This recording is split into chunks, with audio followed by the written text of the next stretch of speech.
Good evening, and welcome to Basic Science Lights the Way. 2025 marks 10 years since Nobel Laureate Jennifer Doudna founded the Innovative Genomics Institute, where scientists are developing the next generation of genome engineering tools to treat currently incurable human diseases, as well as creating sustainable solutions for agriculture and food security in the face of a rapidly changing climate. The mission of the IGI is to bridge revolutionary gene editing tool development to affordable and accessible solutions in human health and climate. The IGI is led by a team of exceptional, forward-thinking scientists, including early CRISPR and genome engineering innovators. They draw on in-depth subject matter knowledge and wide-ranging research experience to guide the overall vision of the IGI and direct its new and ongoing programs.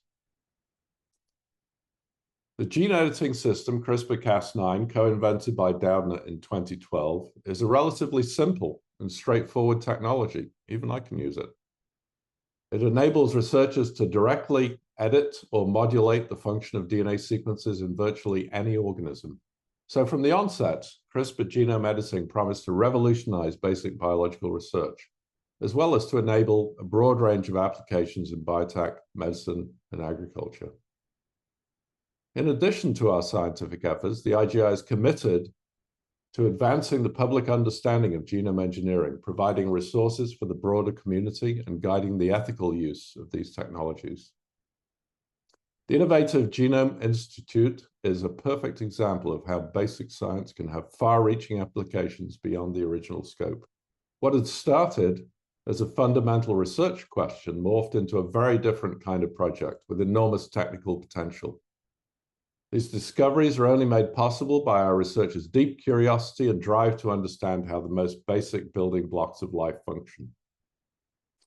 Tonight, we'll hear from three of the Innovative Genomics Institute's leading minds about their work in this field and their vision for the next decade. With that, I would like to introduce our moderator for this evening and one of our speakers, Brad Ringeisen.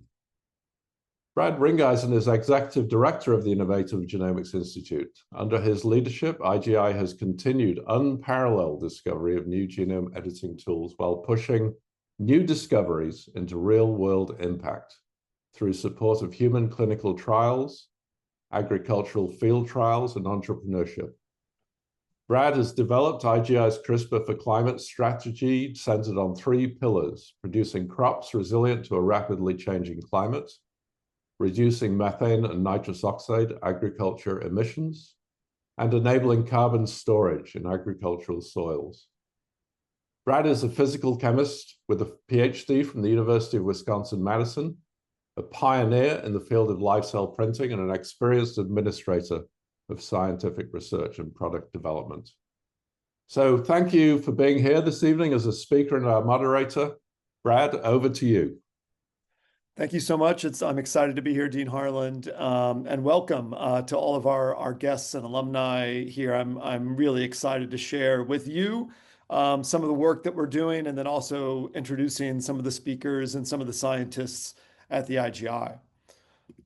So, the Innovative Genomics Institute. We are an institute to try to solve humanity's greatest challenges. That is a bold statement. But our founder is none other than Jennifer Doudna, and we are on the campus of UC Berkeley. And I do not have to tell this crowd the importance and the aspirations that those that attend Berkeley and that are researchers and scientists at Berkeley, we shoot for the moon. We try to do things that others might not aspire to do. So here's our building. We're right off the campus at Hurst and Oxford. That's our beautiful building. The Innovative Genomics Institute building is our hub and where most of our research occurs. Although we are officially partners with University of California, San Francisco for our medical work, as well as University of California, Davis for a lot of our agriculture and climate work. But we're all here because of Jennifer and her Nobel Prize win in 2020 for this genome editing technology that we call CRISPR. It is what the Nobel Committee called a tool for rewriting the code of life.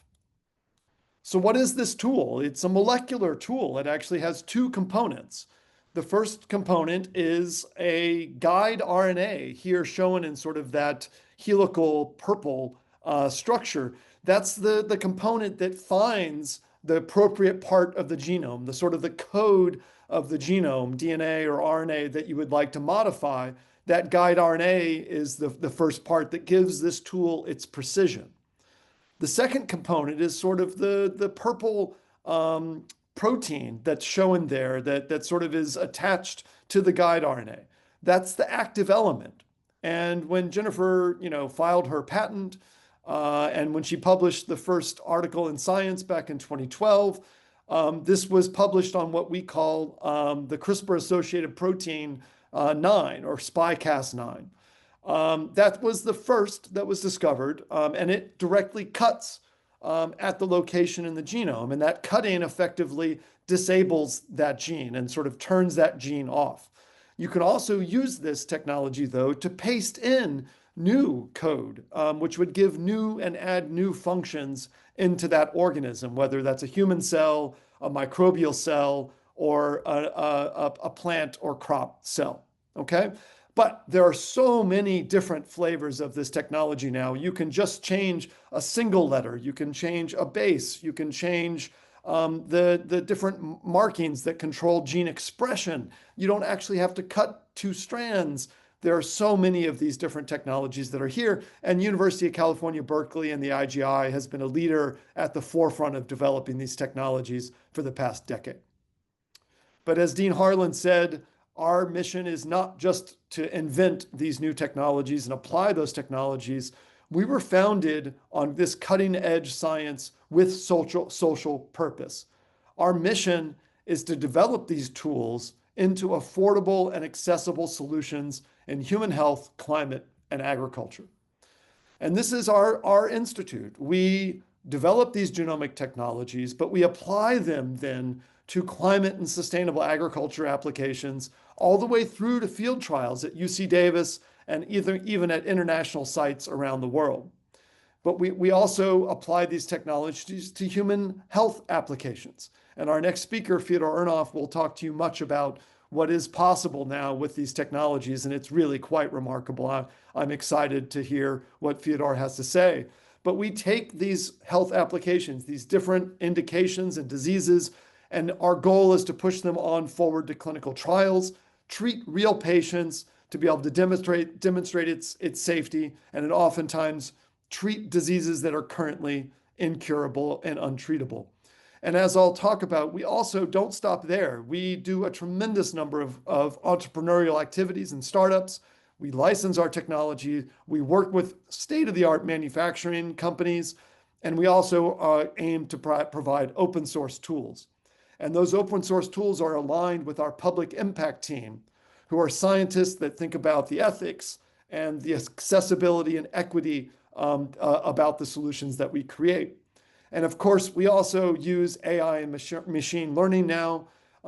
We work closely with the electrical engineering and computer science department on campus, and we're developing many large language models in a lot of the work that we do. Now, all of this innovation, as you might expect, have resulted in a tremendous amount of intellectual property that's been protected by Berkeley over the years. And here's an example of the last 8 years where we, on average, are taking about 15% of the share of intellectual property that's patented by University of California, Berkeley every year. So, and this is, again, in a university that leads in entrepreneurship. And we're one of the major contributors of that work across the university. We've also translated this intellectual property into now 30 IGI-associated companies that have raised over $5.1 billion. The most recent one was a company that launched just a few days ago named Azalea. This is stemming out of Jennifer Doudna's group. They just had announced over an $80 million Series A. So these companies just keep sprouting out of the IGI. It's really one of the strengths that we have. And that's one pathway to impact in the world, is to utilize private capital and to start companies. but we're also a state university and inherently a nonprofit. So let me give you an example of another way that you can impact the world through something that we call CRISPR Commons. We're trying to democratize this technology and training specifically in agriculture. And this is led by another IGI professor, Dave Savage at UC Berkeley. He's engineering new CRISPR systems. And the university has now promised for these agricultural applications and for humanitarian use in low middle income countries and low resource environments that will provide no cost or low cost licenses to be able to help scale this technology for those that are often on the front lines of climate change. And here are two of those scientists and breeders that are showing developing a disease-resistant banana. Wouldn't it be great if we could develop this gene editing technology that could be free for those breeders to be able to help provide nutrition to their countries? Now, let me just briefly talk about where we are headed in the next generation of CRISPR cures over the next decade. We would like to go from just curing a handful of diseases, some of which Fyodor will talk about, to now curing hundreds of rare diseases. And that's really an audacious goal, but we're very excited and we think that it's going to be possible.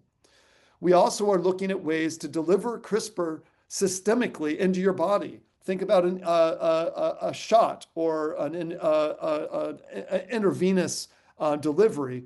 And this could turn a multi-step process of today's CRISPR into a potentially single dose treatment that could greatly expand access and lower costs.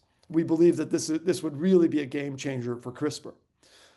We're also advancing CRISPR therapeutics to more and more complex diseases, things like solid tumor cancers, autoimmune diseases, and neurological diseases. And we think that the pathway to do this is through demonstrating cures or treatments to these rare diseases, showing the safety, showing the efficacy, and then taking some of the more innovative approaches that we're currently working on at earlier stages for these types of more complex diseases. And finally, you'll also hear from Carlotta Ronda today, who is an IGI PI that has innovated engineering the microbiome to prevent chronic inflammatory disease. Many diseases find their origins in dysfunction in the gut microbiome. And we think that if we can use CRISPR to help modify and correct some of that dysfunction, it could really entirely unlock a new class of therapeutics. But we don't stop there at the Innovative Genomics Institute. We know that the way we grow and produce food is one of the largest problems for our changing climate. Nearly 31% of all human-made greenhouse gas emissions stem from agriculture and the way that we produce food. That's through things like nitrogen fertilizer use and livestock production and deforestation. And in each case, we believe there are ways to use CRISPR to help crops grow with using less fertilizer, to help livestock grow with fewer and possibly even no methane emissions. And then we think we can use CRISPR to grow more on less land, which would allow us to be able to decrease the pressures of deforestation that we're seeing globally around the world. Unfortunately, there's a bad feedback loop happening here as well.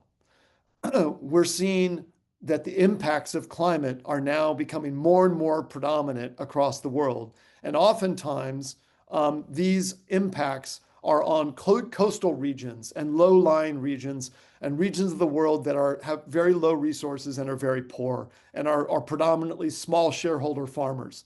These farmers are not going to be helped by major agricultural companies around the world.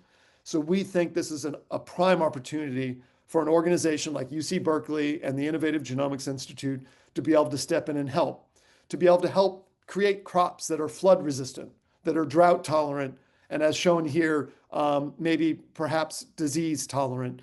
This is an example of a fusarium wilt of fungal infection in banana that's plaguing the world and oftentimes in the global south. So here's our strategy for climate and agriculture applications. We believe that we can actually use CRISPR to reduce farmer inputs. These are things like fertilizers and pesticides that we think are actually unhealthy to a certain extent for consumers, and we might be able to make, we are actively making genetic modifications to crops that would not be considered GMOs, that are just changing very precisely one gene, either turning off a gene or turning on a gene that naturally would potentially, oftentimes occur naturally in nature. We're just accelerating that process to be able to reduce those inputs and improve crop resilience against things like storms and flooding and droughts and high temperatures. We're also working on improving photosynthesis and crop yields. My daughter is actually a fourth-year graduate student working in photosynthesis right now at UC Berkeley. I'm very proud of some of the work that she's doing. We also have launched a very large effort to try to reduce animal emissions like methane and reduce crop emissions like methane that's emitted from one of the largest staple crops in the world, rice. And then, as Dean Harland mentioned, we're also working towards capturing more carbon and storing more carbon safely in soils to improve and increase the organic nature of soils, which ultimately could restore soil health, taking low resource and low quality soils and restoring them into more fertile ground. And I just wanted to end with an image of some of our IGI researchers. You're showing Dave Savage and one of his graduate students, Evan, and another one of our graduate students and now postdocs, Nicholas, here working side by side with African scientists and breeders. We hold a training course in concert with UC Davis and University of Illinois. And we've now held multiple of these sessions where we train in the use of CRISPR. We're developing crops like this cereal crop, making it a semi-dwarf cereal crop so that it's more able to withstand high winds that are associated with cyclones and storms in Africa and Southeast Asia. So I just want to show that we're not just working in the lab here at UC Berkeley. Our scientists are going out to places like Africa and India to be able to work side by side with scientists and breeders to help bring these crops into the world. So with that, I would like to now move on to our next session. I won't take questions now. There's going to be time for questions about what we do to the entire panel of speakers today at the end of the meeting. So I would like to now introduce Fyodor Urnov, who's a professor at the Molecular and Cell Biology Department at UC Berkeley, and he's also a director here at the Innovative Genomics Institute. He leads our health efforts and has been involved recently in some really remarkable development of CRISPR treatments for previously incurable diseases. So with that, Fyodor, I'd like to hand it over to you for your presentation. Brad, many thanks. Dean Harland, appreciate the opportunity. Folks, thank you for choosing to spend your Thursday evening with us. My goal here is to make sure that all of you, after the next 10-minute presentation, glows with well-deserved blue and gold pride for what our campus has been able to do, specifically work at the Innovative Genomics Institute on helping persons like Victoria Gray. And this is Victoria, and this is her story. She lived with sickle cell disease, which is horrific. Then she received a CRISPR gene editing medicine. And as NPR reported, her life had been transformed. Oops. Gone were the sudden attacks of horrible pain that had tortured her life. Gone was the devastating fatigue that had left her helpless to care for herself or her kids.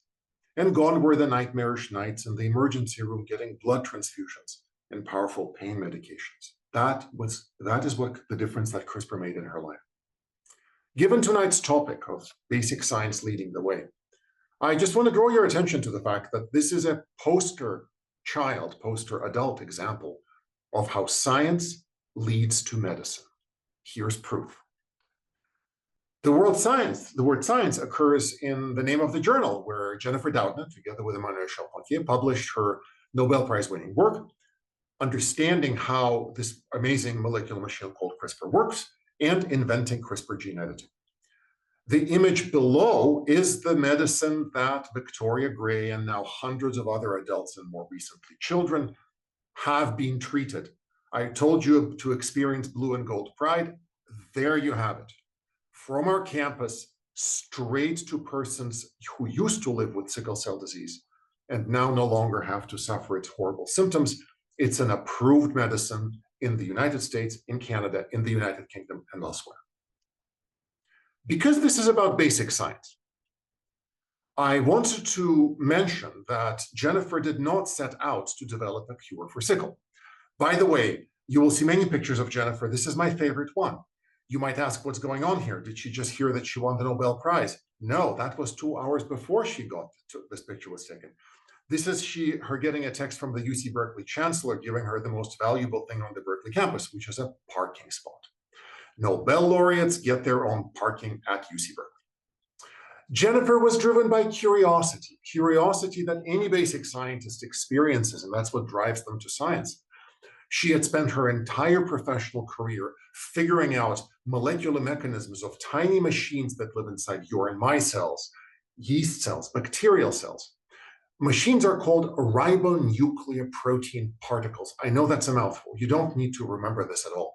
But what you do need to remember is that this is this remarkable biological union between two different kinds of chemical things, a protein, you know, proteins, and then a nucleic acid called an RNA, and they get together and they do interesting things like make proteins, make sure that our genes express correctly, keep the ends of our chromosomes healthy. But then Jennifer directed her curiosity towards a very strange molecular machine of that type called CRISPR.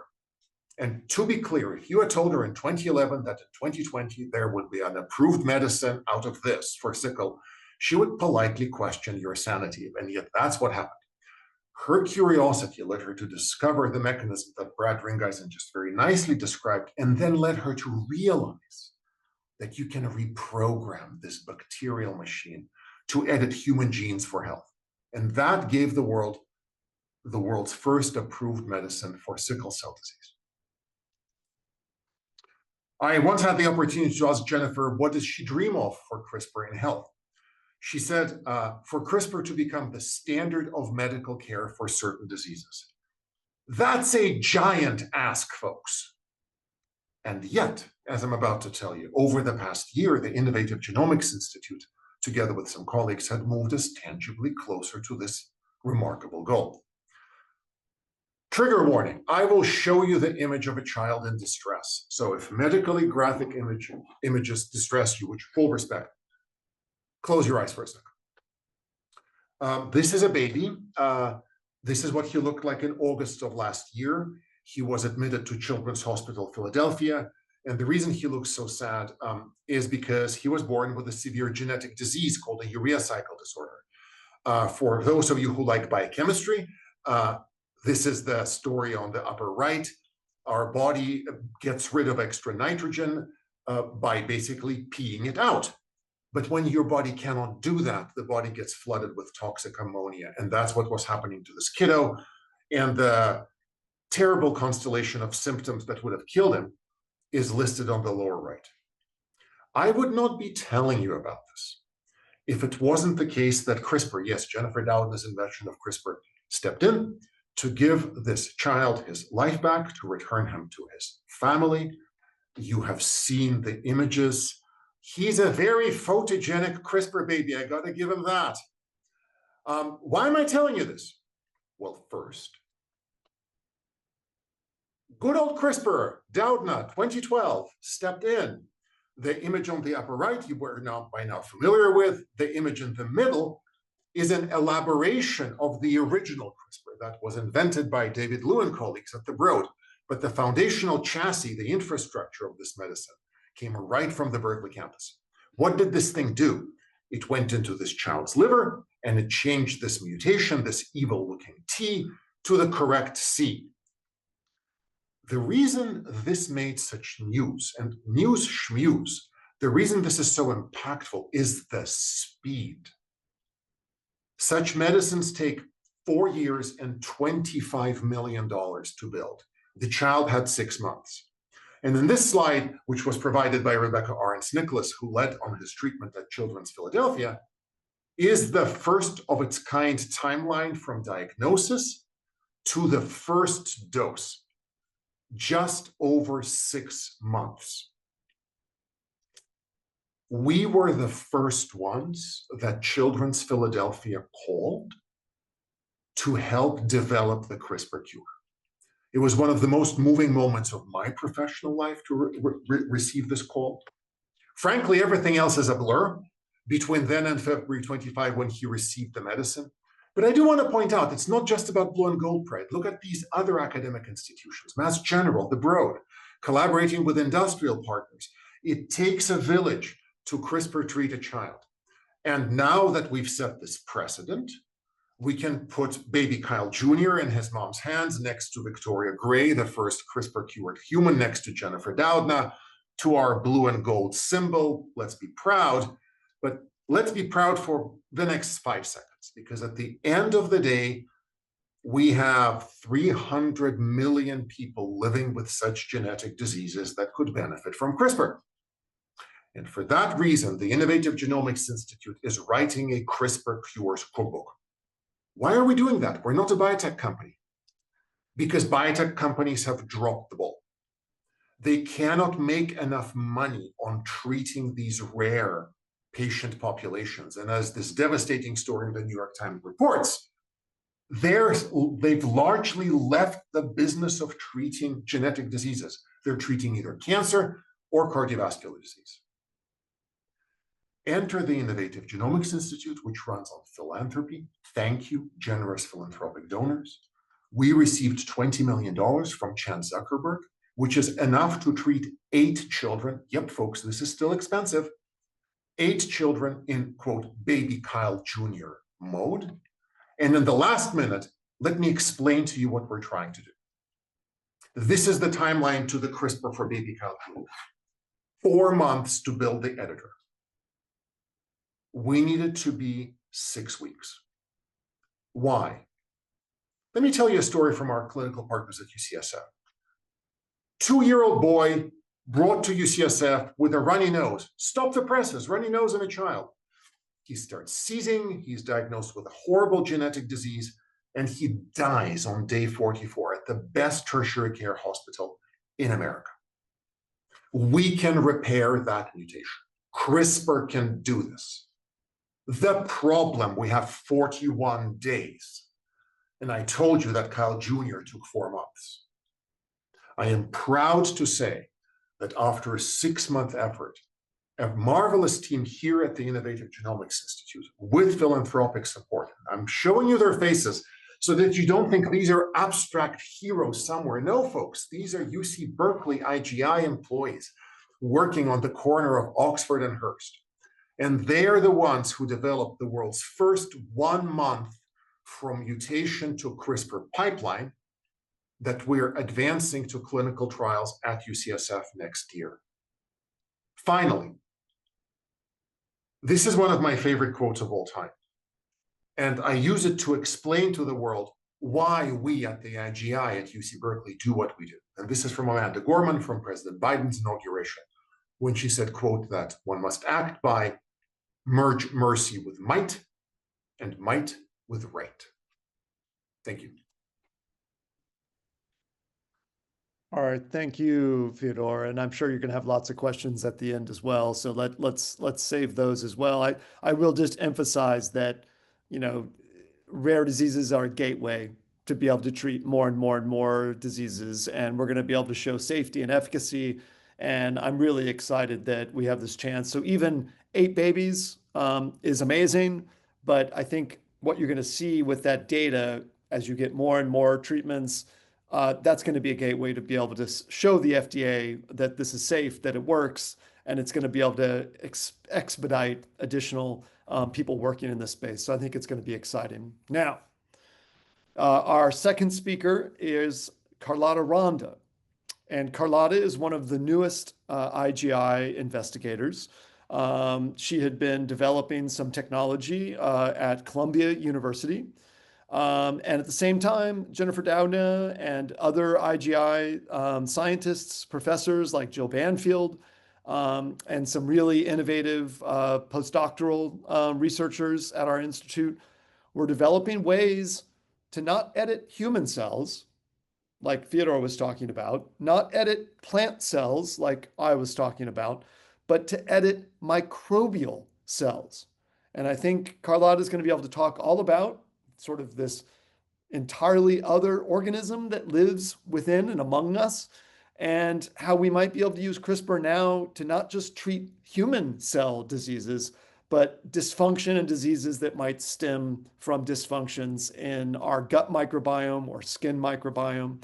And so I'm excited to introduce Carlotta. Her office is right next to mine here at the building. It's one of the great things about Berkeley. We get to work side by side with each other. And so I'm going to pass it over to Carlotta now. Thanks. Thank you so much. It's an honor to be here and to discuss about the science we are moving forward at IGI. Sorry, I have to get it to work. Can you see it? It's correct. Okay, perfect.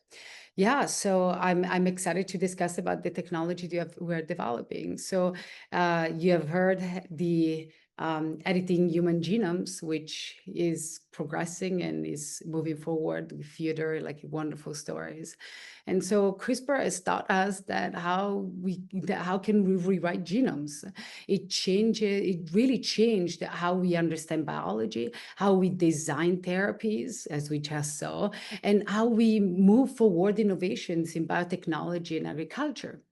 But if we zoom out, and we see that this revolution can be expanded to other genomes, as Brad just mentioned. From the microbes that power the rumen of grazing animals, of the trillions of the bacteria that inhabit our own gut, microbial communities quietly govern the chemistry of life on Earth. They form ecosystem as complex and dynamic as we know, networks of communications that sustain life at every scale, from the soil beneath our feet to the food we eat and the medicine we use, and even the cells that they communicate, the cells within us. So we are not an exception. The human microbiome is an actual living ecosystem that has co-evolved with us. Dozens of species exchanging molecular messages every single second. They're active partners, co-authors in our biology. They shape our immunity, regulate the inflammations, and even influence our mood, memory, how we age. These molecules made by microbes can travel through our bloodstream into every organ, including the brain, the heart, everywhere. This microbial universe shapes nearly every aspect of our health. Think about the microbiome as the operating system for your body. And my goal at IGI with my colleague is to rewrite the next major update and to better understand this shared genome that they live with and within us. So when the balance of our microbiome is disturbed, the effect ripple through the body, inflammations, metabolic disorder, even neurological disease.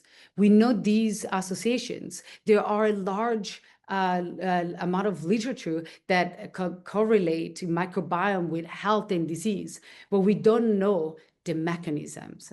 And so which are, and now it's not moving. So which are the microbial genes that engage in the host receptor, how these signals rewrite immunity, metabolisms, or brain function. Those, and also what can we change our physiology by reprogramming our microbiome? Those are the central questions in my lab at IGI that we are trying to answer, to map and reprogram the human microbiome interactome, the molecular network that connects microbe to host physiology, and reprogram them for our health. So far, most of the way we have been studying the microbiome rely on sequencing that tells us which species are there and what their genomes look like, but it's really just a snapshot in time, just a still picture. It doesn't show how these microbes actually interact, how they talk to each other, how their chemistry changes moment to moment. We are missing the movie, the dynamic and the molecular conversation happening inside these communities. And to really understand how these microbes influence the body, we need to precise edit microbes in their native environment. And yet, until now, our tools have been crude. Antibiotics are carpet bombs.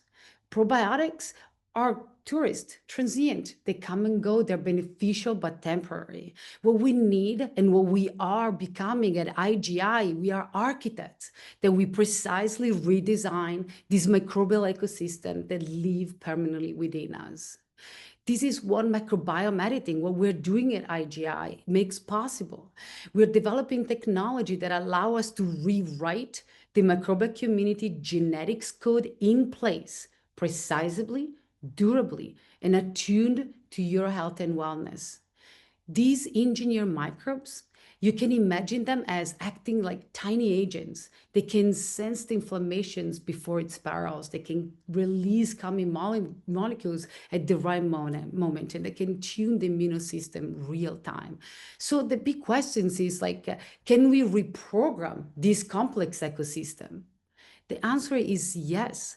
At IGI, we have developed ways to deliver genetic instructions directly into bacteria within a living host, to insert DNA precisely into their genomes, even in species that we cannot grow in the lab, because many species we cannot grow in the lab. We create a genetic tool for non-model organisms that can harness the ability of bacteria to exchange DNA with one another. This system is called MAGIC, that stands for metagenomic alterations of gut microbiome by in situ conjugations.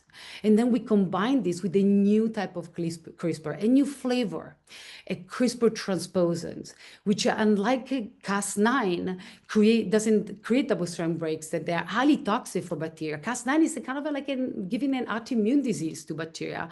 And CRISPR transposon allow us to insert a large fragment of DNA into the genome without creating toxicity and cutting into the double-strand break.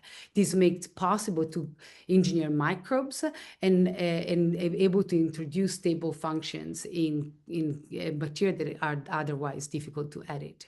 Very quickly, just to give you an idea of this new flavor of CRISPR system we're working at IGI. It's a CRISPR that gives the precision together with a transposase enzyme ability to move large fragment of DNA. So in this system, instead of cutting the genome like traditional Cas9, it uses the RNA guided to find its target and insert a new DNA sequence right next to it, roughly like 50 base pair next to it, and in directly into the genome without creating double-strand break. This system is very powerful for inserting safely in bacteria large pieces of DNA. And so how did we use this two system combined? We directly edit bacteria inside the murine gut. We use MAGIC, our in vivo gene delivery system, with CRISPR transposase to deliver precise gene edits. And when we introduce this system together in our mouse gut, we over time, we sample it and we confirmed that remarkably almost 100% of the new DNA that we designed to insert in a specific loci in a specific species was inserted at the right positions.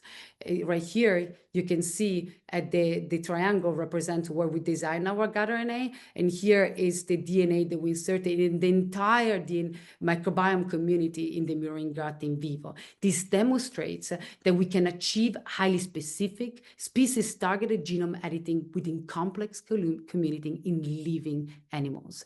We then eventually, using this system to introduce metabolic pathway that allow us to precise control how much specific bacteria strains was able to stay in the gut. We provide a specific substrate that only the engineered bacteria could metabolize, and we selected, and so we could, boost its growth and maintain a high abundance. And then when we stopped to supplement the specific metabolites, the bacteria was completely cleared out. This approach gives us temporal and biocontainment control. So now you can understand that with this technology, we can perturb this system and begin to observe how this network can respond and reconstruct interactions among the component. By introducing new functions and tracking how they propagate through the community, we can gain insight in the dynamics of the network itself. This approach allows us to identify which microbial genes influence specific aspects of our physiology, providing us a causal map of communications between microbes and our body, rather than mere correlations, and eventually enable us to reprogram this community. We use this tool to introduce, for example, new small protein from bacteria that can re-engineer them to produce a protein that mimics the GLP-1 hormones and regulates appetite and metabolism, glucose metabolism inflammations. And when we use our strain, we were able to reduce inflammations, improve tissue regenerations, and healing in these mice. This is a medicine, not as we know. It's a new type of therapeutics that we can do. It's a medicine that we have never dared to imagine. It's not a drug in a bottle, but therapies alive inside you, constantly adapting, updating, like an app, running quietly in the background, protecting you. And these systems that we have developed, as Brad mentioned, they're not just applicable to human. The vision goes beyond. The same approach can be used to engineer environmental and agricultural microbiome to reduce methane emissions, as we are doing as we speak at IGI, enhance soil resilience, carbon capture, and sustainable food productions. The common thread is the same, using precision editing to understand the reprogrammed biological system that sustain life. And to conclude, to say the CRISPR first decade was focused on editing life, as we mentioned before, but the next will be on engineering relationship among genes, species, and ecosystem. At the Innovative Genomics Institute, we are positioned to lead this shift by combining genome editing, systems biology, and artificial intelligence, as Brad mentioned, to move from sequence to functions and from function to design. For me, the next decade means not only editing the code, but understanding the language of life across scale, from cells within us to entire ecosystem. What we need is to build the Rosetta Stone of human health, to interpret the microbiome messages and translate the dialogue that shape the environment we live, our immunity, our memory, and the course of our health. We stand really at the edge of a new era. The microbiome, it is the missing piece of the health puzzle. And now, for the first time at IGI, we hold the keys to unlock it, to rewrite the code of health from within. All right. Thank you, Carlotta. We're going to open up some of the questions now. In fact, just because you just finished, Carlotta, I think I will ask you to kind of talk a little bit about one of the questions that just popped in, which was about soil. And I know you and I and a lot of the teams at IGI have thought about soil. I mean, soil is just as complicated, maybe even more complicated than the human gut microbiome. But it plays such a key role in greenhouse gas emissions, in carbon storage, in supporting growth of plants and trees and crops. Is there any hope that we could use these tools in soil at some point as well? Maybe in controlled areas like agricultural areas first, or in waste streams potentially? Can you talk to us a little bit about applications outside of the human gut? That's a wonderful question. Actually, at IGI, in collaborations with other principal investigators, we are already exploring these in the rumen. We are trying to engineer rumen. Can you explain what the rumen is, Carlotta? Oh, sorry. To like the microbiome in cows that grows in this one of the four of their four stomachs is called rumen. And so that's basically where there is the digestions, their major digestion, and they produce methane. And so that's one of the reasons why we have an increase of green gas. It's actually cows fart, that they are creating an increase of, are contributing increase in greenhouse gas.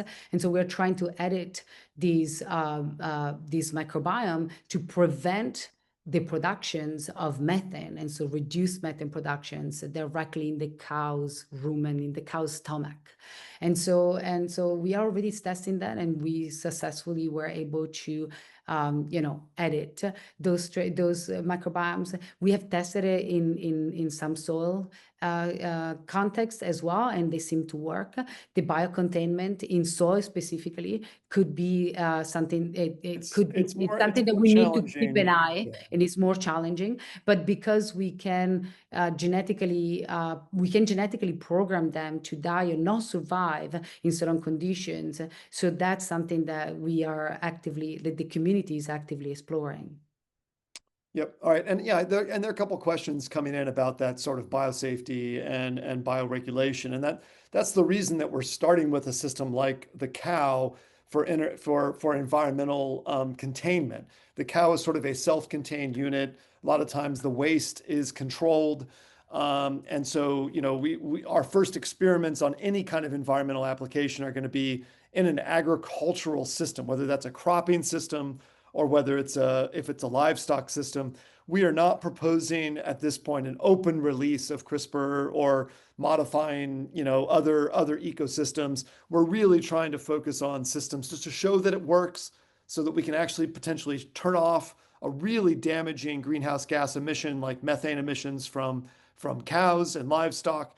And we feel like this is a very safe way to do it. We're talking with the US EPA, talking to the USDA. We would never, ever do a field trial or any kind of system unless we got all the approvals that we would need from the USDA and the EPA to be able to do that as well. There was one question, Carlotta, about using this. Are you modifying organisms and then putting them into the body, or are you actually potentially sending CRISPR into the gut or into the rumen to be able to make changes in the organism in situ? Yeah, so the data that I've presented, they're actually directly in situ. So we use another bacterium that it doesn't remain in the gut, is kind of a vessel that which is the magic system that delivers the editors into the native community. So the DNA editors, like the new CRISPR system that we've been working with, and that the change is directly in situ in the native community. And that's how we are able to potentially better understand the system, because we can modify it in their native environment, and so we can study how they behave instead of taking them out in the lab and trying to reconstruct a physiological context that it might missing. But it is possible potentially to edit them outside and then put them back into the community. Okay. All right, now I'm going to move on to Fyodor just for 1 minute. I will try to get to the other comments that are popping up in the chat. I love how active the questions are coming in, so I'm going to get back to it. Fyodor, there's a really important question that popped up about whether this is in the germline, whether it's heritable, or whether you're just changing the baby or the patient's cells. Could you speak to that? Yep. In a world where you have a genetic disease, let's say sickle or something else, and you get CRISPR'd, and all of you gets CRISPR'd, and then you have babies, and the babies are no longer at risk. Wouldn't that be great? No. I realize this is a paradoxical answer, but please bear with me. First things first. In the United States, in the United Kingdom, in the European Union, and pretty much in most countries of the world, genetic engineering of future generations is illegal. The reason it is illegal is we don't know how to make it safe. Therefore, any gene edit we do, whether it's for a blood disease, a brain disease, a liver disease, exclusively treats the person and not their children. Now, I have a genetic risk for heart disease. My dad died 2 years ago, but so did my uncle. My cholesterol is 200. I know where the gene is. Should I be cutting it out to not give it to my two daughters? Well, first of all, I've already had two daughters. Second, here is the fundamental challenge with this idea of improving the health of future generations. How do you do a clinical trial? Okay, fine. You take some embryos, you gene edit them to get rid of some disease risk, and then you wait 28 years to see if they're fine. That's ridiculous, right? It's incredibly difficult to envisage a scenario where it would be ethical to genetically engineer the next generation in a way where you could convince yourself it would be safe. Yep. So the short answer to your question, does it pass to next generations? Absolutely not. Yep. And there's a question that just came in as well about what diseases to treat. And I'll just take that one quick, Fyodor. I mean, a lot of times it's about how we can get CRISPR to where we need it to go. So a lot of it's tissue specific. Things like the liver are much easier to treat. Things like blood diseases are much easier to treat. And so a lot of times right now it's based on the delivery of how you can deliver CRISPR effectively and efficiently and specifically to be able to target those cells. But look, we're the Innovative Genomics Institute. We are looking to expand to other diseases of the autoimmune system, cardiovascular disease, diseases of the brain and neurodegenerative diseases. There are emerging tools to do this. It's going to be longer, though, to go to different tissues, things like the brain, things like the lung. These are more complicated. It will be more difficult. While we're on the issue of safety, I'll also take the GMO question on crops, because this is something that is tremendously important. And so I'll just dive in just a little bit more about what GMO is and what it is not. A GMO is defined, at least by the United States and many, many other countries like Japan and India and much of Central and South America. It is defined as taking a gene from one organism and putting it into another organism. That would be the equivalent of taking a bacterial gene and putting it into rice, or taking a mouse gene and putting it into rice, okay? If you take a gene from one variety of rice, say there's a drought-tolerant rice that's been discovered in Africa or Morocco or something like that, and you take that gene and you put it into a traditional rice that's grown in India or grown somewhere else, the United States and India and Japan and Central and South America would not consider that a GMO. It's called a cis gene, a gene that is going within one single species. And that is not considered a GMO. That's number one. Number two, if you just turn on a gene or turn off a gene that naturally exists in the crop already, that is also not considered a GMO. So really, there's only one way to technically make a GMO, and that is to take a gene from a different species and put it into the crop. So, and also, I'll just say really briefly that there's never been one study to show that GMOs, even on their own, are unsafe. A lot of the foods that we eat today have been genetically modified in one way or another through radiation or through natural selection or through human selection, over the last 2 millennia. And so, there's been a lot of genetic changes over the years already as well. I think CRISPR is a much more precise, much more accurate, much safer way to try to help our cropping systems keep pace with climate change that is obviously happening very, very much faster than we thought it might. Okay, now, there were a lot of questions here. Love the biosafety. The church lab reference is great. Absolutely, we're building in safety. You can build in kill switches. You can build in ways to modify organisms that only turn on if it's in the presence of another compound or another molecule. There are many ways to make these technologies safe so they are not dispersed out into the environment, and they only affect the cells that you want them to affect. There's a lot of safety work that is going on.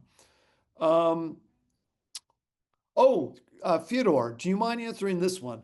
Why is site specificity of CRISPR so much more valuable than phage or viral site-specific integration or insertions?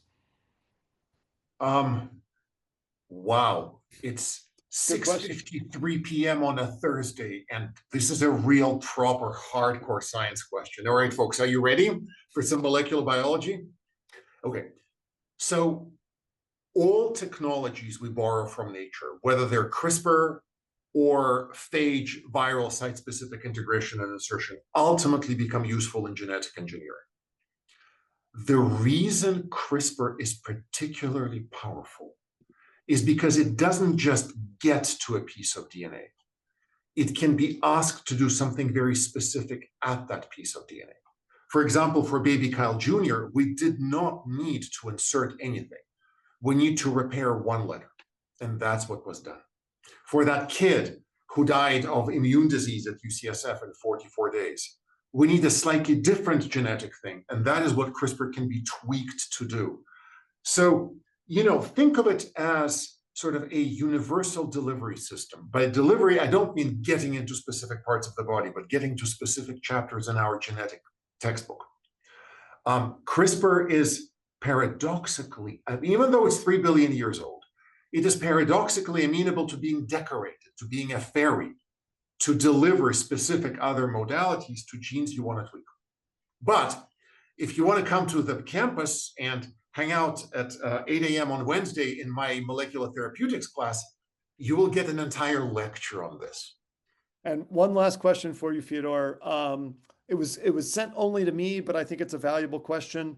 Can you talk a little bit about the currently FDA-approved sickle cell treatment?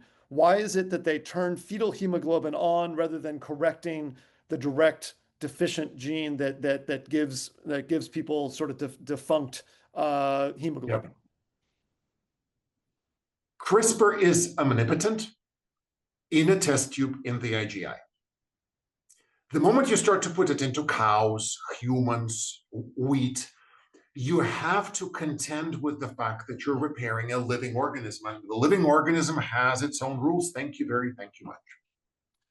Blood stem cells do not like to repair mutations in the exact way we need them to fix the sickle mutation. It's just how they are. So we either give up or we find a bypass route. And so this is the beauty of CRISPR. The treatment for sickle, as this person correctly points out, does not repair the mutation. It does the equivalent of taking a spare tire out of the trunk of a car. Sickle is a tire gone flat. We have a spare tire. It's called fetal hemoglobin. And we all make it when we're inside mom, and it's working just fine. So CRISPR works by collaborating with the biology of the stem cell, by taking the spare tire out of the trunk, which is this fetal hemoglobin thing, flipping it on, and giving the person a normal lifestyle with normal red blood cells. All right, great.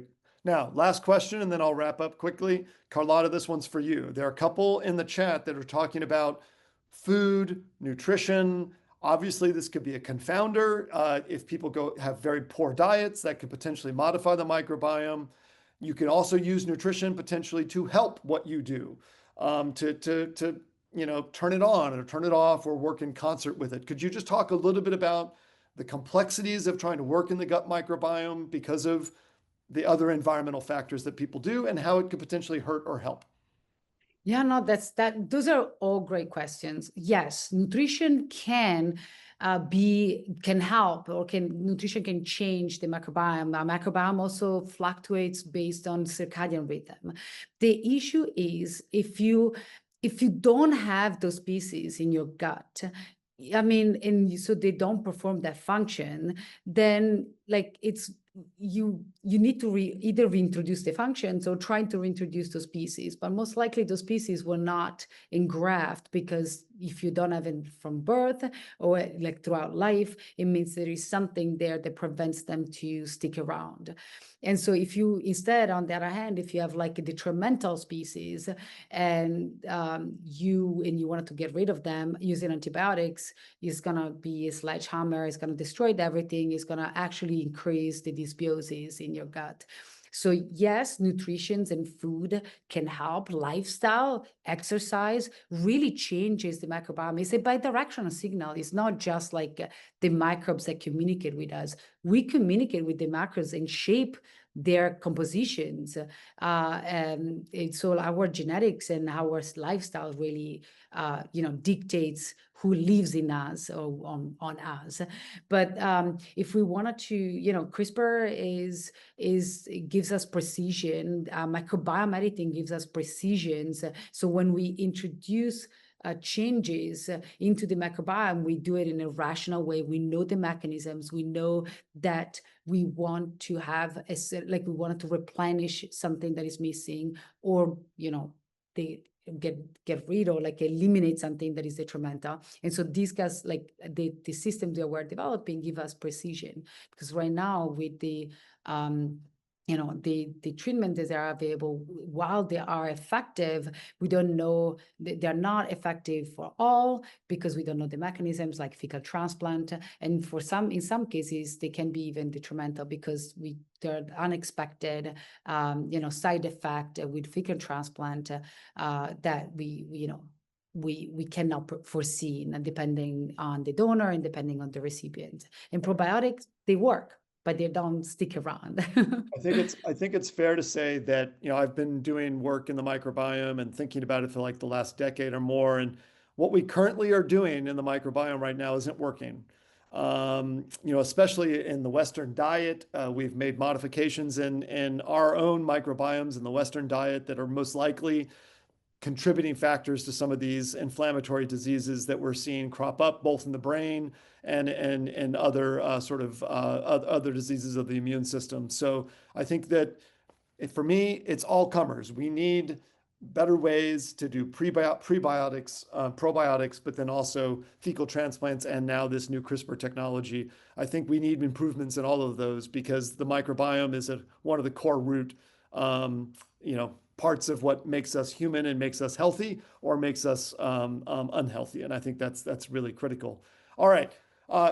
Fyodor, there was a really technical question in there about, oh my goodness, what was it? A type 1F CRISPR transposon that allows it to avoid the use of nuclease non-homologous repair, decreasing the risk of off-target mutations. Anybody want to take that one quick before we sign off? It's only because it's so technical. Again, it's very impressive that we've got such a great audience. I can do it if you want it. Transposon, Yeah, so the type 1F is phylogenetically linked to TN7-like transposase.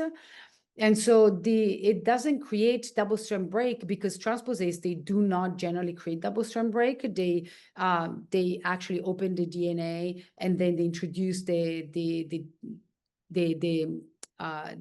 transposon inside without creating a double-strand break. At least it seems that it's not toxic. And so the question was why it was so specific. It evolved to be extremely specific. So that specific type, there are different type of cast. There are type 5. That they are also phylogenetically linked CRISPR with transposase. They're not as specific as type 1F that I've described, and they're very, very chirurgically precise. It's very remarkable how on target they are when they introduce these. We can introduce 10 kb, 20 kbs without any issue. All right. Look, we're at the top of the hour. I really appreciate all the questions. It's absolutely fantastic feedback, and only the Berkeley community could ask such insightful and amazing questions, which is one of the reasons I love being at this great university. From that, I really appreciate all of the comments in the chat. There was a link there. We are a philanthropically driven organization. We do get some support from UCSF, UC Berkeley, and UC Davis, but 70% of our funding comes from philanthropic sources. And so there was a link there to our website. If you or your friends or any of your family or colleagues are interested in supporting the IGI, please visit that link. Really, really appreciate everybody participating today.